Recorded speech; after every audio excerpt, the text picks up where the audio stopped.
Hi, I'm Molly. Today in this quantum theory video, we're taking a look at the mustard vintage VCA compressor, the red one. We'll be looking at how the vintage hardware models that it's inspired by work, the characteristics, and then have a listen to our VCA compressor. VCA compressors started to become popular in the 1970s, and there have been many popular designs over the years, including the DBX160, the API 2500 and the SSL G series compressor, just to name a few.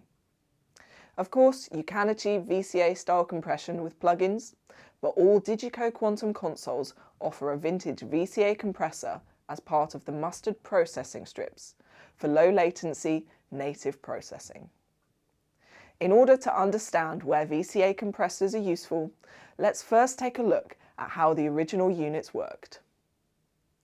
VCA compressors, as their name suggests, make use of voltage-controlled amplifiers, VCAs, in order to compress the signal. Amplifying the signal might not sound productive when trying to compress it. Luckily, VCAs can also attenuate signals, and it's this property of VCAs that makes them suitable for compressors. The amplifier's gain is controlled by a control voltage. This control voltage signal is an RMS of the sidechain input. RMS, or root mean square, is essentially an average of the signal level. VCA compressors have non-linear gain reduction, but are typically very transparent. And since they are RMS compressors, they won't completely flatten the signal, which for transient signals like drums can be good for doing a little bit of smoothing without removing all dynamic range. Let's take a look at the controls. Like all mustard compressors, we have a mix control to blend between the uncompressed and the compressed signal for easy and simple parallel compression. The threshold is the level of the incoming signal where the compressor starts to act. The ratio is how much compression is applied once the threshold is passed.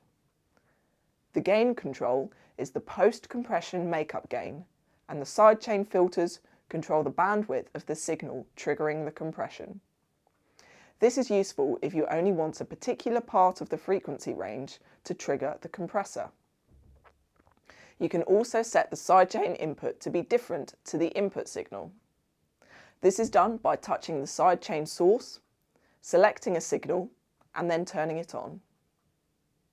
Like many of the original VCA compressors, there are no attack and release time controls. These are fixed at relatively fast times, with an attack of around 10 milliseconds and a release of around 25 milliseconds. For a release time, this is considered to be fast, especially compared to other compressor types.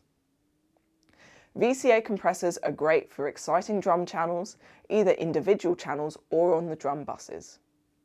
Their characteristics make them good for taming and smoothing peaks, but without flattening everything in the signal.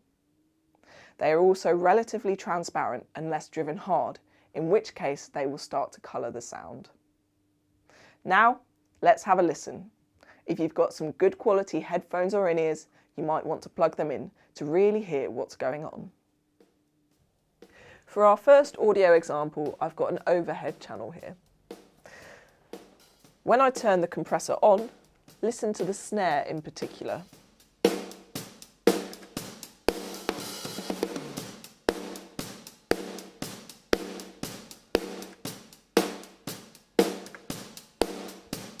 Notice how it's extending the snare, but still preserving the initial transient. We can also hear the really quick release time on this.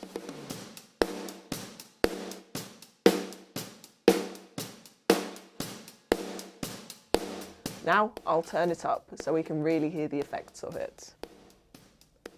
I'll turn the threshold down, turn the gain up to compensate, and then turn the ratio up.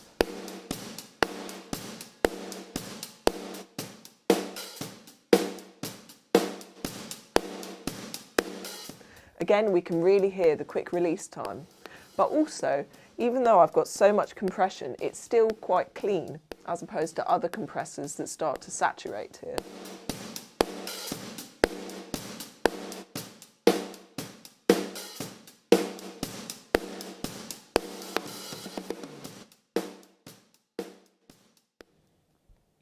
For our second example, we've got a kick drum here. Let's have a listen with and without compression. First, without.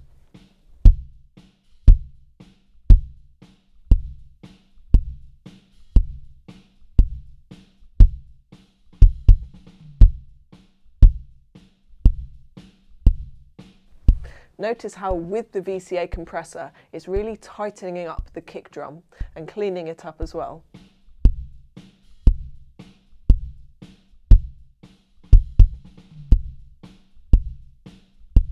Now I'll turn it right up.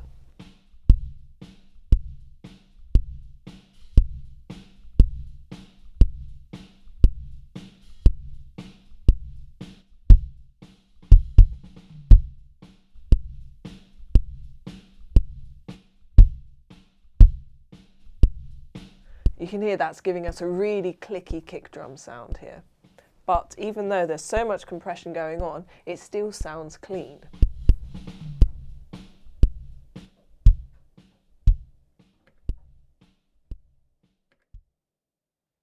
I hope that's now given you a better understanding of how VCA compressors work and what they can be used for in your own mixing. Next time you're on a Quantum console, before booting up your plugin rack, make sure to check out our mustard compressors. Check out YouTube for more videos on our quantum processing options.